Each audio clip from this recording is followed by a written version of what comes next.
മാസപ്പടി കേസിൽ അന്വേഷണം ഊർജിതമാക്കി ഇഡി. CMRL ഉദ്യോഗസ്ഥർ ഇന്ന് ചോദ്യം ചെയ്യലിന് ഹാജരാകണം. ഫിനാൻസ് വിഭാഗം ഉദ്യോഗസ്ഥർക്കാണ് ഇഡിയുടെ സമൻസ്. ആദ്യമായാണ് CMRL കേസിൽ ഇഡി ചോദ്യം ചെയ്യൽ നടപടിയിലേക്ക് കടക്കുന്നത്. മാസപ്പടി വിവാദത്തിൽ CMRLലെ ഫിനാൻസ് വിഭാഗം ഉദ്യോഗസ്ഥരോടാണ് ഇന്ന് ചോദ്യം ചെയ്യലിന് ഹാജരാകാൻ ഇഡി നിർദ്ദേശിച്ചിരിക്കുന്നത്. SFIOയുടെയും ആദായ നികുതി വകുപ്പിന്റെയും റിപ്പോർട്ടിന്റെ അടിസ്ഥാനത്തിലാണ് ഇഡി അന്വേഷണം.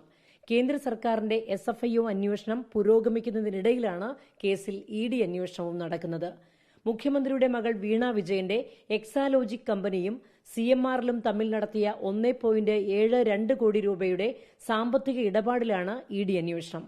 CMRL വീണ വിജയന്റെ ഉടമസ്ഥതയിലുള്ള എക്സാലോജിക് സൊല്യൂഷൻസ് എന്ന കമ്പനിക്ക് നൽകാത്ത സേവനത്തിന് 2017-20 കാലയളവിൽ വലിയ തുക പ്രതിഫലം നൽകിയെന്ന ഇന്ററിംഗ് സെറ്റിൽമെന്റ് ബോർഡിന്റെ കണ്ടെത്തലാണ് മാസപ്പടി വിവാദത്തിന് തിരികൊളുത്തിയത്.